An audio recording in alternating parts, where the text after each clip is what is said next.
Yeah, once again. Dear professor, dear colleagues, my name is Jasmina, and today I'm going to talk about Instagram poetry as word literature.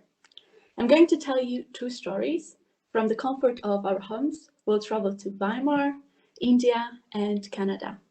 Please make yourself comfortable and let us start. In my presentation, I will argue that Instagram poetry by some poets has its place amongst world literatures, and that its reading activates and requires new modes of writing, interaction, and circulation, all of which are made possible by new media outlets.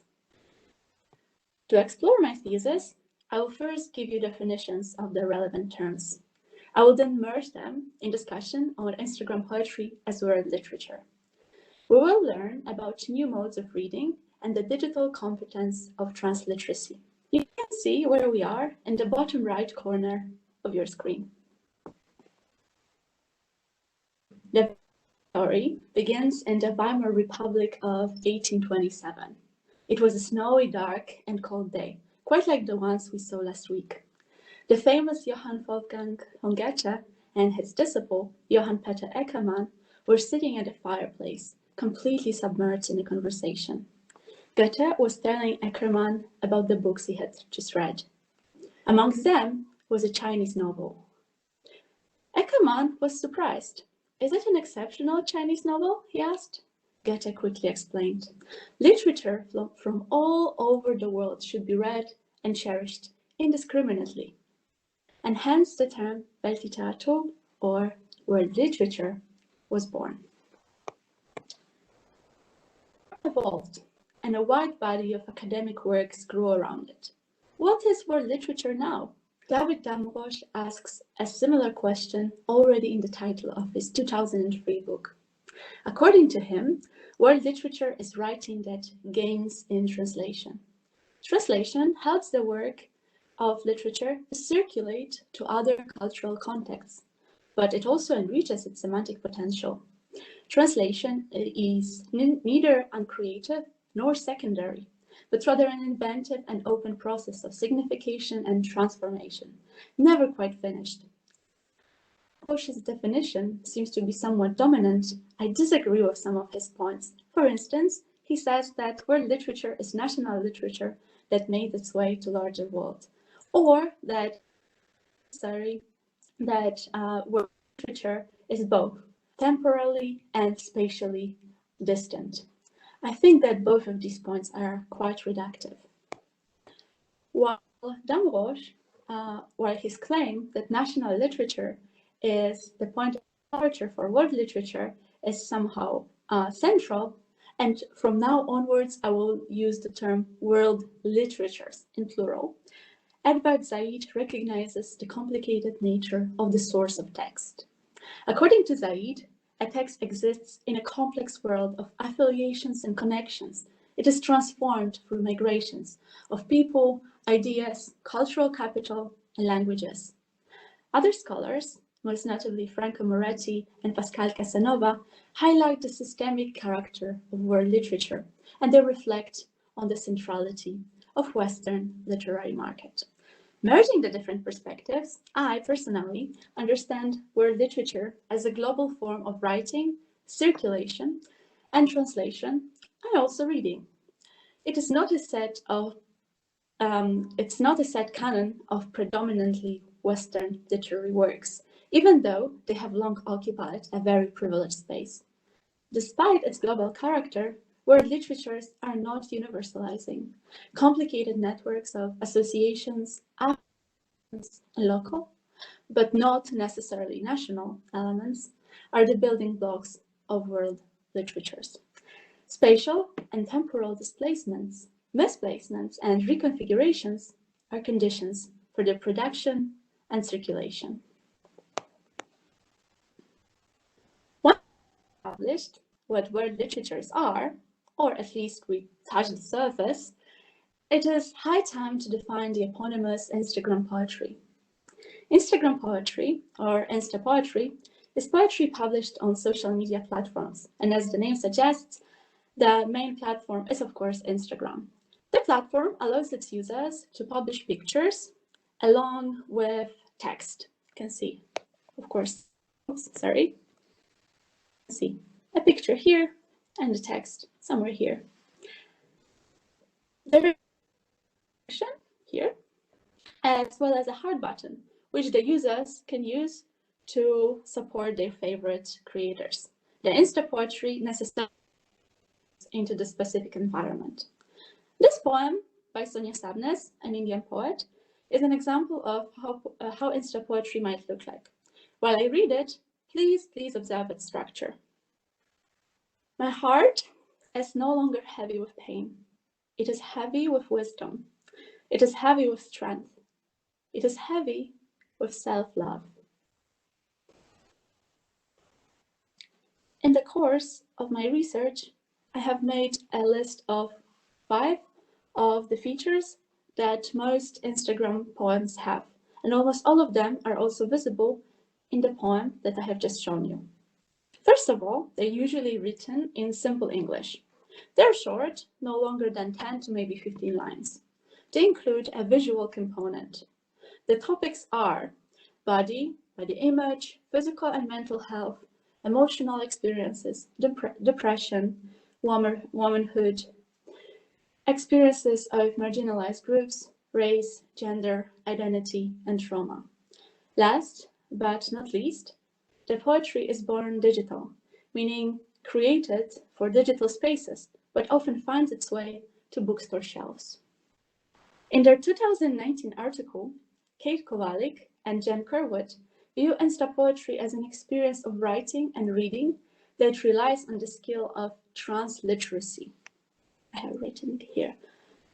Transliteracy is the ability to read, write, and interact with a range of platforms, tools, and media, from signing and royalty through handwriting, print, TV, radio, and film, to digital social networks.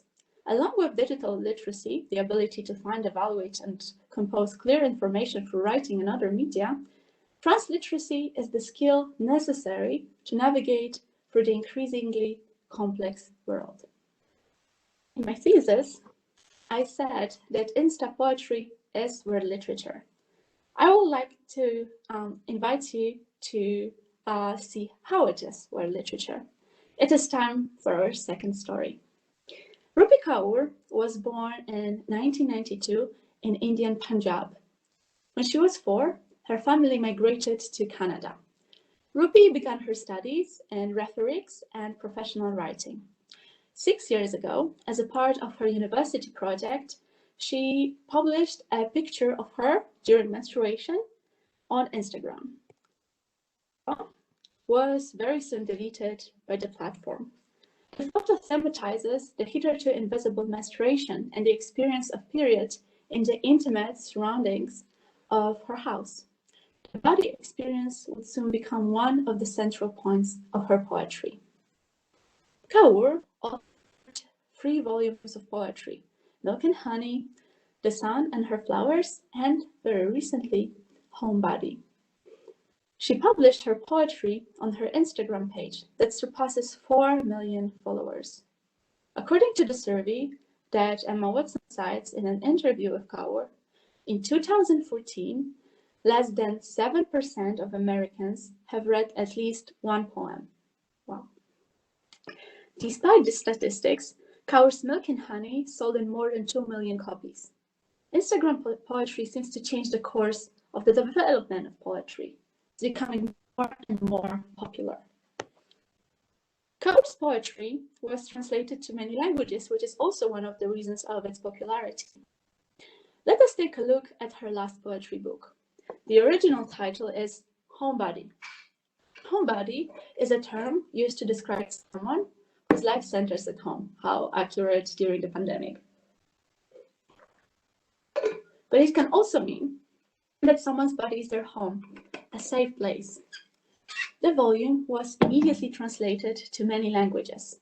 Some bilingual versions appear in markets all around the world. Rakowitz would say that the volume was born translated. That translation was a condition of its production and circulation. Remember that David Damrosch said that world literature is writing that gaze in translation. Let's see how. The Polish version. There is no direct translation of the word homebody to Polish. The title, Dom, ciało, is unambiguously house and body. This translation loses one of the meanings, the person who enjoys staying at home. What is, however, gained is the richness derived from juxtaposition of two nouns, unseen in the Polish language. And the question that immediately arrives, is your home your body? Second, the French one, corps refuge. The name implies that the titular body is not necessarily just a home, a safe space, and it's somewhat, therefore, ambiguous. Finally, the German title, Homebody, so how's it? The double title might be a symptom of a general tendency in German translation to leave the titles in English. The title to the author's style of avoiding capital letters, which defies the rules of German. In one of the interviews, Kauer said that her reluctance to use capital letters is an homage to her mother tongue, from which they are completely absent. Kauer's global poetry is inscribed into discussions on individual and societal justice, as well as about belonging and transcultural and cultural identity. Let us take a look at one of her poems. Once again, please observe the form and the visual component. Please give me a second.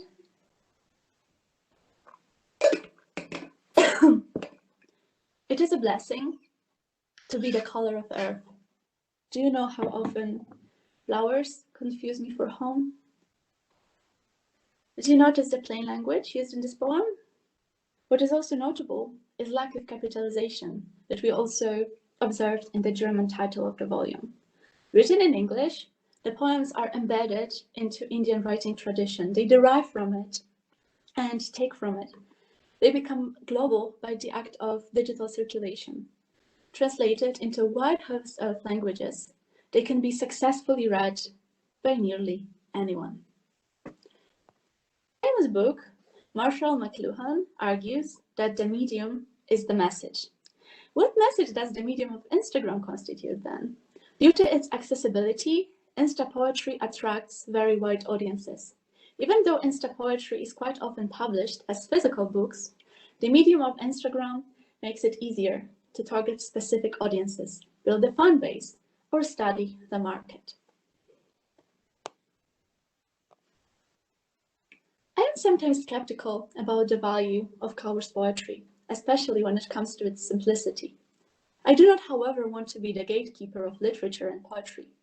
Robert Frost famously stated that poetry is when an emotion has found its thought, and the thought has found its words.